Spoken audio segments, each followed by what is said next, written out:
Alright guys, welcome back to the channel. So, after, I don't know, 6, 7, 8 months, it's been a long time since this thing's been hanging up due to some damage. And so it's finally on the bench. This is much bigger than the last Grumman cat I was working on last week. The Wildcat's done. That's with John now, and so it's time to fix the Bearcat. And this is a big model. If you missed the last videos of this airplane, this is a Norwegian Model Products Bearcat kit. Composite fuselage, foam core wings and stabs, all pre-sheeted. It was a pretty nice kit, and from what I can tell, it's one of the better shaped Bearcats out there as far as scale lines go. And you can see it's got some detail in it, not a ton, a few panel lines, some rivet stuff. Does have scale exhaust, functioning scale exhaust, functioning cowl doors, cowl flaps. But yeah, this model took some damage. I was getting everything dialed in and getting the model ready to get all the stuff worked out of it. That way I could repaint it. Paint job obviously isn't accurate. It's not terrible, but I wasn't going to live with it that way. So anyways, I had gone through a ton of stuff getting this thing flight worthy and getting the gear working, and then I had elevator flutter, and I had to rebuild the elevators, and I got those done, and then I got new servos in that.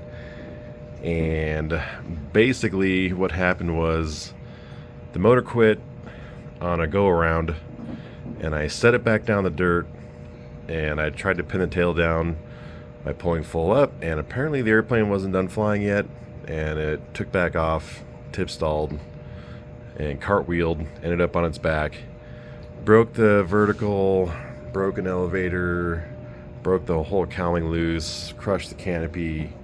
So this model weighs 40 pounds, so when it flipped over, it had a lot of weight, a lot of momentum behind it. So it's I think it's an 87-inch wingspan. I think 87, 88 inches. It's a big wing, big fat.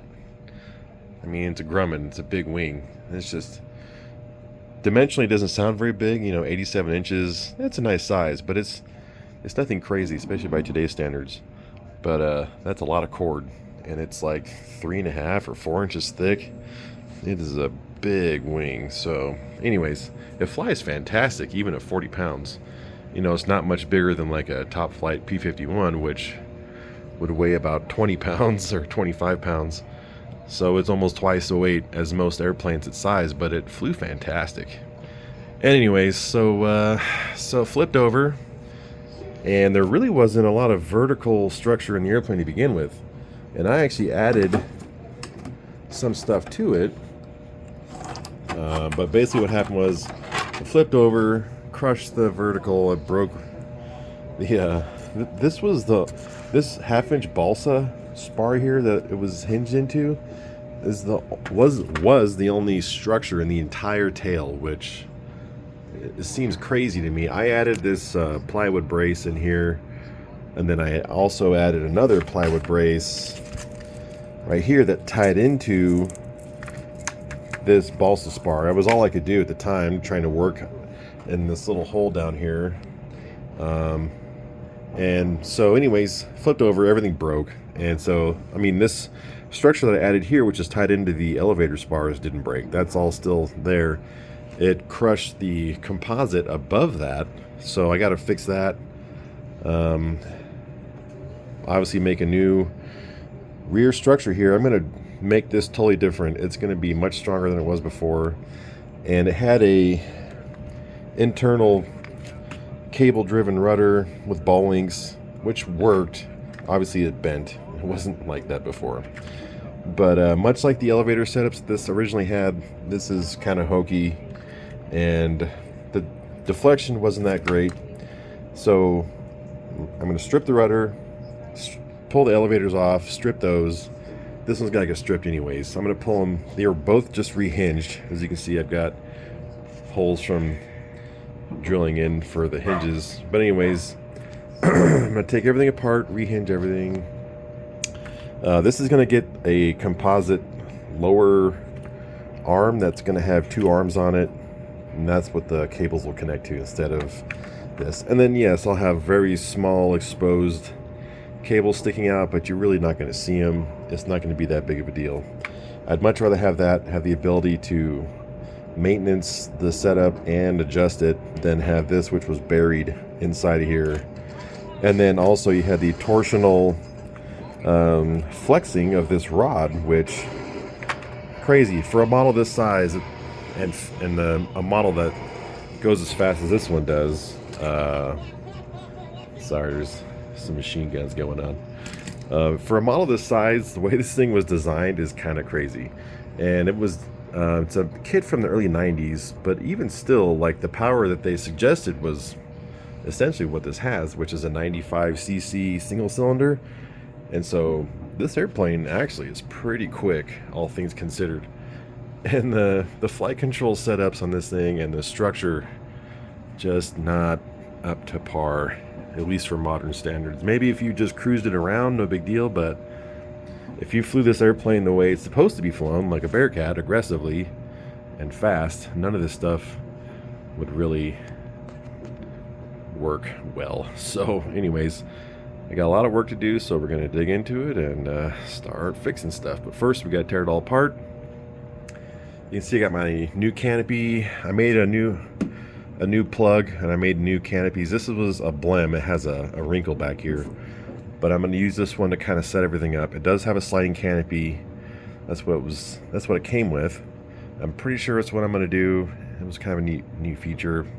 It would be a lot easier if I didn't have a sliding canopy, but I'm going to redo the whole cockpit just because there's not much in there, and this instrument panel is, okay, I guess, but it needs more detail than that. It needs a bigger pilot. This pilot's way too small. He's practically standing on the floor, so it needs to be a much bigger pilot. Bearcats are small airplanes, so, and it's got some kind of hokey stuff, so we're gonna fix a lot of that. It's gonna be a really pretty airplane when it's all done. And I was gonna do a lot of rework to this airplane anyways, but I was really trying to get the airplane dialed in and flying well before I started all that. So now our hand was forced here, and so now we're gonna start doing some of that upgrade work along with fixing it. So let's get to tearing this thing apart. All right, so we got it all disassembled. My friend Adam over at RC Aviator told me about a trick to remove Robart hinges. So that's these are the larger version of the hinges. But anyways, I'd never thought of this, and I've tried to, like, in the past, drill through the hinge sections from above, trying to break them loose and just melt them. So thanks for that tip, Adam. So what we have here is, you can see, melt out the hinge, and I actually discovered that the rudder had a removable pin, which is interesting. Did not know about that. I will more than likely reuse that. It's a great idea. And actually, now that I'm going to have the control horns on the outside, it'll be really easy to take the rudder off. Not that I would really take it off all that often, but never know. So I'll probably reuse that. You can see here I got the elevators all stripped down. This is the good one, obviously. A couple of little small breaks in this one to fix, nothing crazy. They're very heavy, so I'm going to remove this metal. This is part of the original elevator control assembly, this rod right here that's in the end. And I had that going into a bushing as like a hinge, essentially. But I'm going to remove that because it doesn't need to be in there, because now I have direct linkages. It's heavy, so I'm going to pull all that material out along with that hardwood block right there. So I'm going to pull that out. The rudder is the same way. This has, like, I don't know, is that pine or something? It's like a piece of a 2x4. But this was the rod. I had to bend it to get it out. That was in there, and that's what the Cables were hooked to. This was soldered to it. I want to say this is copper or brass. It might be. No, I don't think it's brass. It's super soft. I mean, I can bend it right now.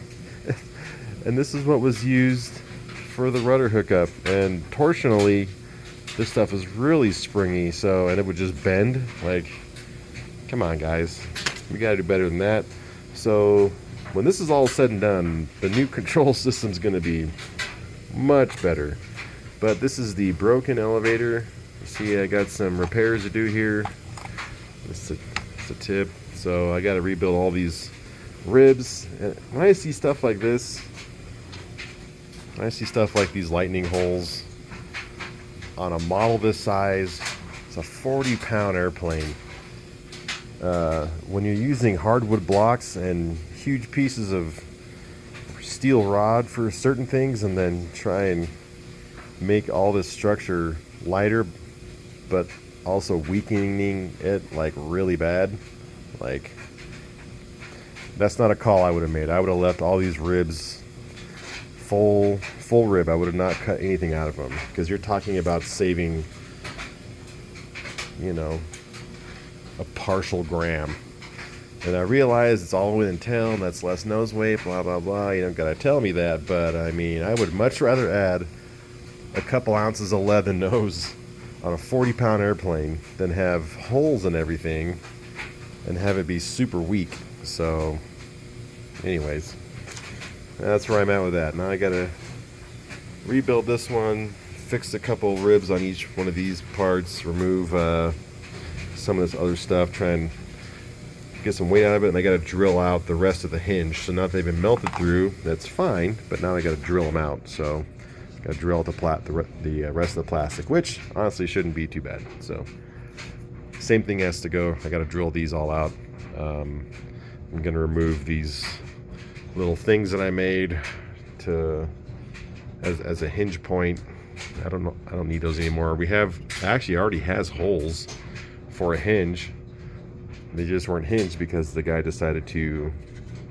You can see that the rod goes through that hinge spot. There's no hinge there, but this rod went through here and into this brass tube, which, you know, sort of works. On a smaller model, definitely works. On a 40-pound airplane that goes over 100 miles an hour, probably not the best idea. So, I mean, look at the size of these flight controls. These things are huge. Just as a comparison, this is a wing on my Jet Hanger Sabre. Even on this airplane, look at that. It's, you know, it's a big. Here's the E-flite P-47. It's a big flight control. It's like the size of the entire wing, essentially. And so, anyways, when I see stuff on large models like that, it just kind of cracks me up. But anyways, we'll get this stuff fixed, and yep, we'll keep on trucking. All right, so this was the broken one. I wanted to just replace all the ribs because I'm not a huge fan of these lightweight ribs. So easiest way to do that is to replace them one at a time, break them out, clean up the surfaces, and instead of trying to cut a perfect rib for each one, all I do is cut it to where it'll snugly fit in there, glue it, and then once they're all glued in, just trim off the excess, sand it down, and there you go. So I'm just about ready to do that. Okay, there you have it. So I've got all new blocks put in for the hinges to mount into. Everything's been sanded and shaped. Put some extra reinforcement around the control horn. You see I got an extra block in between there to help tie in that fiberglass horn right there. It's all one piece into the structure of the elevator a little bit better. So it's very strong now. I doubt it weighs any more than it did before, and looks a little bit cleaner too because the blocks that were in there before were kind of crappy. So anyways, yeah, let's restore the other one now. All right, so I have both elevators completely rebuilt. They both turned out pretty nice. So I got to do some final sanding. This is like a rough sand. But yeah, so now I just need to do the same thing to this. Kind of rebuild it, strengthen it up, and yeah, that'll be it. Then I can cover them and finish up the rest of the process. Okay, so I got all the hinges re-drilled and everything. Both sides are done. Structurally, the rudder is fixed structurally. It's all rebuilt. All new ribs, new hinge blocks. And what I've done here is made a 1/2-inch balsa spar here. It's two plies 1/4 inch glued together. It's pretty heavy balsa. It's pretty stiff, so very strong. And this should be a lot better than what was in there even. So anyways, got that all hooked up. So I just need to glue this in, and you can see I added an extra rib right there. So there's a slot in there. That's where my fiberglass pole arm is going to go. So once I cover it in fabric, I'll cut that slot out, slide in the new little setup there, and then we'll glue it in. And that'll be good to go. And the cables will be running right through here. So I'll put some slots over here, and yeah, cables run through there. So yes, sir. So I just got to get this thing glued in, and we'll be pretty much structurally back intact. Just need to glue this back together and body work this cracked area. So anyways, yep, moving along. All right, so we got the spar glued in, and yep, everything's worked good. I think that's it for tonight. I ended up having to make this slot for my control horn lower because I didn't take this into consideration.